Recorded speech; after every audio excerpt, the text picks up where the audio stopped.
حضرت انس بن مالک حدیث کے راوی، میری طرف دیکھیے گا، حضرت انس بن مالک حدیث کے راوی ہیں، توجہ کرنا۔ کہتے ہیں ایک بی بی حضور کے پاس آئی، اپنا علاقہ چھوڑ آئی، آ کے کھڑی ہوئی تو اس نے کہا حضور میں خاندان بھی چھوڑ آئی ہوں، سسرال بھی، میکا بھی، ننیال بھی، ددیال بھی، میں ہر ایک کو چھوڑ آئی ہوں، میں جائیداد والی تھی وہ بھی چھوڑ آئی ہوں، مال دولت بھی چھوڑ، ایک میرا بیٹا تھا جوان وہ میں ساتھ لائی ہوں۔ سونیا یہ آپ کی نوکری کرے گا اور میں حضرت فاطمہ کی ڈیوٹی کروں گی، میں حضرت عائشہ کے برتن دھویا کروں گی، میں بھی نوکری کروں گی، حاضر ہے۔ فرماتے ہیں رسول پاک نے بچہ اصحاب صفہ میں رکھ لیا،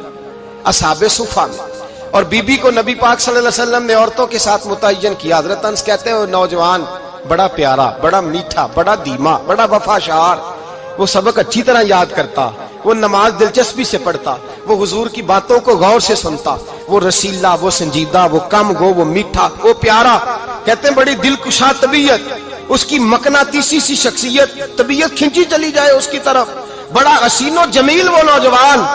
اس ماں بیٹے کے تذکرے ہونے لگے کہ بڑی جائیدادیں چھوڑ کے آئے، بڑے مال والے، انہوں نے بڑی قربانی دی ہے، ہر رشتہ ناتا توڑ کے رب رسول سے یارانہ لگایا ہے،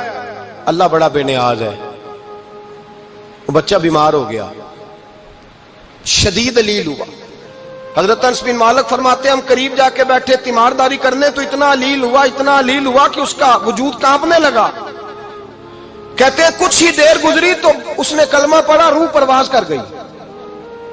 روح پرواز کر گئی، سننا روح پرواز کر گئی۔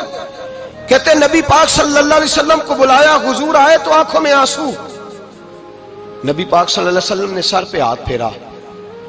اور پہلے حضور نے جملے ارشاد فرمایا تم غسل دو، کفن دو، میں خود اس کا جنازہ پڑھاؤں گا۔ پھر حضور نے فرمایا نہیں، اسے غسل نہیں دینا، ارادہ بدل گیا ہے، پروگرام تبدیل ہو گیا، اسے غسل نہیں دینا، کفن نہیں دینا۔ حضور کیا کریں؟ فرمایا اس کی اماں کو جا کے بتاؤ۔ یہ نہیں فرمایا بلا کے لاؤ، اماں کو جا کے بتاؤ۔ حضرت انس کہتے ہیں میں نے کوئی نرالا سا رنگ دیکھا، کوئی منفرد سا انداز دیکھا، ہمیں بھیج دیا اماں کو بلاؤ، اور خود نبی پاک اس کمرے سے نکل گئے، اور حضور کے آنسو بھی یکدم خشک ہو گئے، مزاج بدل گیا، پریشانی بدل، اماں کو بلاؤ اس کی۔ پتہ نہیں ارادہ ہے محبوب کیا ہے، ارادہ ہے خدا کیا ہے۔ کہتے اس کی اماں کو جا کے خبر دی تو ماں کو تو بس کوئی اتنا بتا دے کہ بیٹا سائیکل سے گر گیا ہے، سائیکل سے گر گیا ہے۔ اماں ساری رات سوتی نہیں۔ ایک شاعر نے کہا تھا ایک مدت ہوئی میری ماں نہیں سوئی، میں نے ایک رات کہا تھا مجھے ڈر لگتا ہے، ایک رات کہا تھا مجھے ڈر لگتا ہے۔ یہ اپنے اپنے رنگ ہوتے ہیں، اپنا اپنا انداز ہوتا ہے۔ رمضان شریف کا مہینہ آتا تو میری اماں جی کہاں گری کا تیل منگاتی، چیزیں منگاتی، اور پھر زبردستی میں منع کرتا کہ اماں جی نہیں یہ آپ کیا کر رہی ہیں، میں تو تیل ویسے بھی ذرا کم استعمال کرتا ہوں، تو رگڑ رگڑ کے، اور نہیں کتابیں بڑی موٹی ہیں، فلاں چیز بڑی موٹی، اس کا رنگ تھوڑا نرالا ہے۔ اور یہ جو ماں کا رنگ ہے نا، اس جیسا رنگ دوسرا ملتا بھی کوئی نہیں دنیا میں۔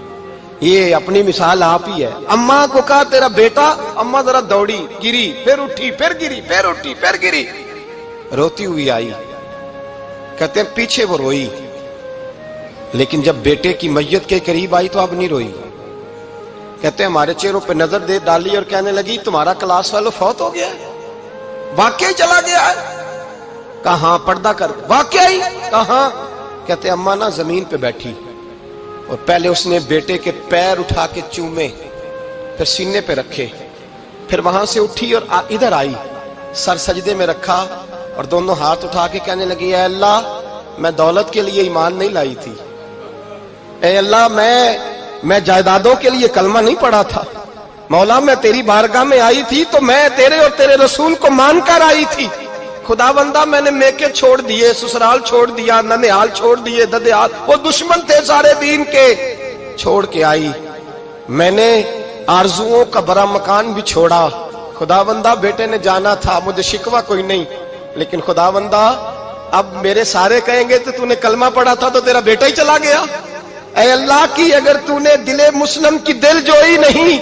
تانا دیں گے بت کے مسلم کا خدا کوئی نہیں، اے اللہ میرا یقین کہتا ہے کہ اگر تو مارنے پہ قادر ہے تو زندگی دینے پہ بھی قادر ہے، خدا بندہ کافروں کو راضی نہ کر، وہ خوش ہو جائیں گے، وہ مجھ پہ تانے کسیں گے، پھپتیاں کسیں گے، اے عرش کے مالک رحمت کا دروازہ کھول، میں تیرے نبی کی بارگاہ ناز میں رہتی ہوں، نظر فرما۔ حضرت انس بن مالک فرماتے ہیں ایمان، یقین اور استقامت کے ساتھ اس بوڑھے نے جب دعا مانگی تو ہم نے مسجد نبوی کے صحن میں عجیب نظارہ دیکھا۔ ایک ماں نے دعا مانگی تو بیٹا اٹھ کے بیٹھ گیا، کہتے ہیں بیٹا اٹھ کے بیٹھ گیا، کلمہ پڑھ تو وہ اٹھ کے بیٹھا، ماں نے سینے سے لگایا اور ماں اور بیٹا نعرے لگانے لگے، لوگوں سنو، قرآن بھی سچا، اسلام بھی سچا، اللہ بھی سچا، یہ مسجد نبی سچوں کا گھر، اور سب سے بڑھ کے اللہ کا رسول سچا، اللہ کے رسول سچے، محبوب سچے، مسجد میں رہنے والوں میں سب سے بڑھ کر سچے، رسول کائنات صلی اللہ علیہ وسلم کا دین سچا۔ فرماتے ہیں رسول پاک کو خبر دی تو محبوب نے مسکرا کے فرمایا میرے رب کی طاقتیں بڑی زیادہ ہیں، ان اللہ علی کل شیء قدیر، اللہ کی طاقت بڑی ہے۔ ایمان تھا، یقین، استقامت، بچہ اٹھ کے بیٹھ گیا۔ حضرت انس کہتے ہیں وہ حضور کے زمانے میں بھی حیات رہا، وصال ظاہری کے بعد حضرت ابو بکر کے زمانے میں بھی موجود رہا، عمر کے زمانے میں بھی موجود، حضرت عثمان کے زمانے میں اس کی ماں کا انتقال ہوا، اس نے اماں کو دفن کیا اور ماں کے بڑے عرصے کے بعد اس نے پردہ کیا۔ جب ہم اس کی طرف دیکھتے تھے نا، دیکھتے اس کی طرف تھے پر ہمیں اس کی اماں کا ایمان یاد آ جاتا تھا، ہمیں یقین، او بھائی کبھی تو نے رب کریم کی بارگاہ میں سر سجدے میں رکھ کے مانگا ہی نہیں،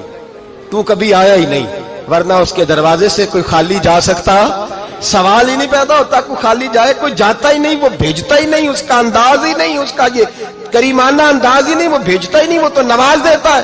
ایمان، یقین، استقامت اپنائیے، اوڑھیے، اپنی زندگی میں اللہ تبارک و تعالیٰ کے ساتھ جڑیے۔ یہ دنیا داروں کے ساتھ ہم تعلق جوڑ کے رکھتے ہیں، کبھی ایس ایم ایس، کبھی ٹیلی فون، کبھی عید پہ مبارکباد، کبھی فلان جگہ، دنیا داروں سے جوڑ کے رہتے ہو، خدا سے جوڑ کے رہو، کبھی فجر میں جڑ جاؤ،